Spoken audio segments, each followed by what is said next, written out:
Well, I don't agree that we should have a joint exploration with China. Let us all remember that whatever relationship we have with China right now, whether political or economic, lahat ito ay may connection sa West Philippine Sea because they're using this strategy on pushing...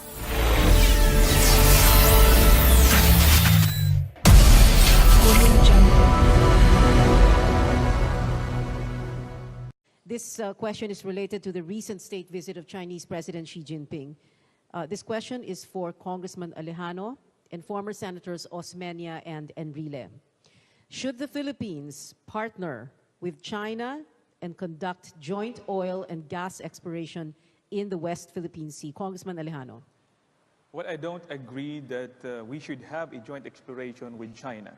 Let us all remember that whatever relationship we have with China right now, whether political or economic, lahat ito ay may connection sa West Philippine Sea because they're using this strategy on pushing us to the edge in order for us to agree with what they want.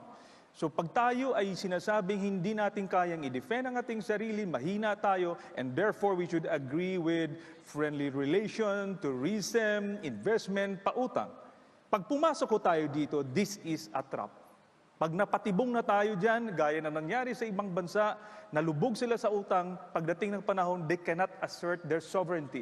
Example po, sa Sri Lanka, ang kanilang mga proyekto na malalaki na sana magbibigay ng malaking economic development sa Sri Lanka, pagdating ng panahon ay hindi bumagsak sa kamay nila, kundi sa kamay ng Chinese.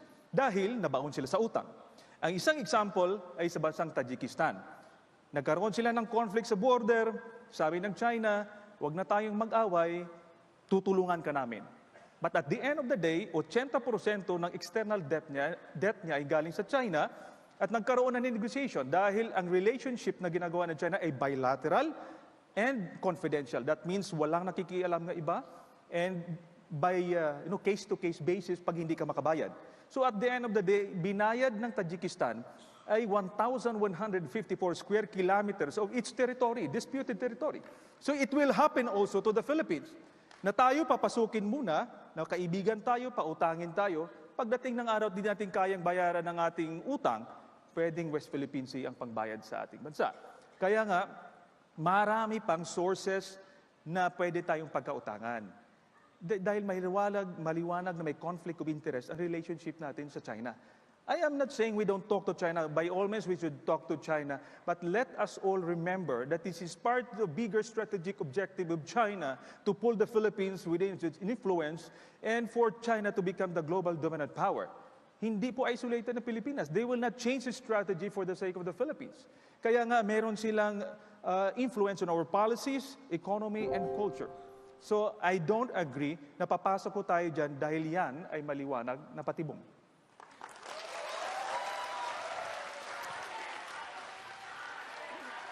To enter into a contract for the exploration of oil and natural gas in West Philippine Sea against China doing it for us.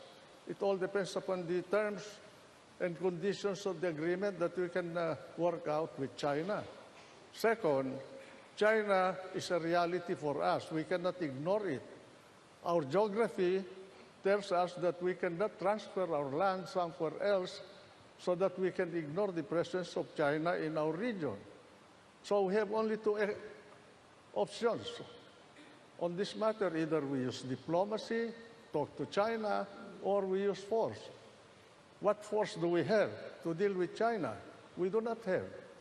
The only option available to us is to talk to China, since they are willing to talk to us, and then we talk about the terms and conditions of the exploration of natural gas and oil in the West Philippine Sea for the benefit of the Filipino people, instead of using emotion or braggadocio or whatever, or politics in order to thwart a possible beneficial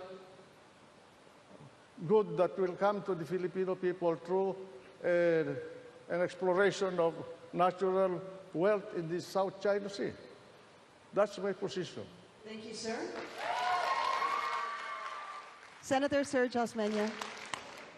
I agree that we should go into a exploration agreement with China. But the split there should be 60-40 in our favor because we own the land. So if it is 60-40 in our favor, let's do it. We'll go into co-exploration with China. Now, there's another thing that I'm bothered about. That seismic ship is Chinese and the letters are all Chinese. Hindi nila sasabihin sa atin kung ano nangyayari. So we have to use a seismic ship from a third country like England, Australia, or the United States so that they will be able to tell us what they found. But if China agrees to 60-40, by all means, let's do it. No problem. All right, thank you, Senator. All right, our next question is this. We are seeing a spike in the entry of Chinese workers in the country. The Labor Department says they issued alien employment permits to some 50,000 workers a year from 2015 to 2017. In the first 3 months of 2018, more than 21,320 alien employment permits were issued. How do we regulate the entry of these Chinese workers so qualified Filipinos are not denied these new jobs? Attorney Jokno, let's start with you. Ginagamit po nila yung mga butas sa atin batas para makapasok yung mga dayuhan na trabahador sa atin. It's quite easy, I believe, to fill up those loopholes in the law. You see, they have taken advantage of the visas that are given to tourists and made that as their gateway into our country. Sa akin lang ay, it's very clear, nasa atin sa ligang batas yan, nasa ating labor code, ang dapat mauna sa pagbibigay ng trabaho ay mga kapatid natin, mga kapwa Pilipino.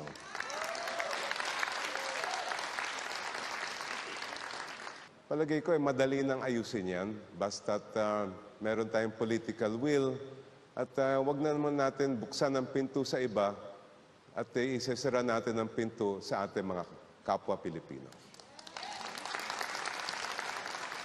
Senator Bam Aquino. Dadagdagan ko yung sinabi ni Dean Shell, no? Apart from creating a law to clarify the loopholes, yung problema ho kasi natin sa China, hindi ho talaga malinaw yung polisiya ng ating bansa pagdating po sa China. Hindi ho malinaw yung polisiya natin pagdating sa teritoryo, hindi ho malinaw pagdating sa mga mangingisda natin, hindi ho po malinaw sa mga workers. Hindi ho transparent yung mga proseso. Nangyayari po yung mga deals, di naman ho alam ng taong bayan kung ano ba talaga yung mga deals na ito. Ano ba sa mga build yung natutuloy na? Ilang workers na ba talaga yun nandito? Lahat po yan hindi po transparent, hindi ho malinaw sa atin. Now, pag tayo po nakakapanood ng mangingisdang Pilipino, kinukuhanan ng isda ng mga Chinese officers, masakit ho talaga sa puso natin. Kapag yung media natin tinataboy ng mga Chinese naval vessels, masakit ho talaga yan. Siguro naman ho, hindi naman masamang ipangarap na pag dito po tayo sa ating bansa, ang Pilipino po yung nauuna, hindi po yung ibang mga dayuhan ho natin sa ating bansa, no? So ang hinihiling ho natin dito, pagiging malinaw at transparent sa pakikitungo po natin sa China. Wala ho dapat secret deals. Dapat malinaw po yan. Pagdating sa teritoryo, pagdating sa ekonomiya, pagdating po sa ating mga nagtatrabaho, iyan po, kasama ho yan sa mga pangako. Ano po ba yung pangako? Gaganda ekonomiya natin. Gumanda ho ba ito? Since man. So these are basic questions na kailangan ho nating tanungin. At sana nga po, sabi nga ni Dean Shell, mag-investigate. Sana po yung Senado yung pwedeng manguna sa investigasyon na ito. Magsilbi po kaming totoong representante ng taong bayan. Tanungin natin, ang mga deals na ito ay pabor ba sa ating bansa? O dihado ba mismo ang mga Pilipino sa sarili nating bayan? Yan po yung mga tanong na kailangan ho nating tanungin pagdating po sa China. At bilang panghuli, marami ho talaga nag-react during the state visit of President Xi Jinping. Yun po, yung reaction na yun, galing po yan sa isang lugar na hindi na ho natin alam kung itong sarili ho nating bayan, llamado pa ba sa dealings natin sa China. Siguro naman po, maaasahan natin yung mga leader natin na ipaglaban naman po yung sarili nating bayan. Thank you, gentlemen.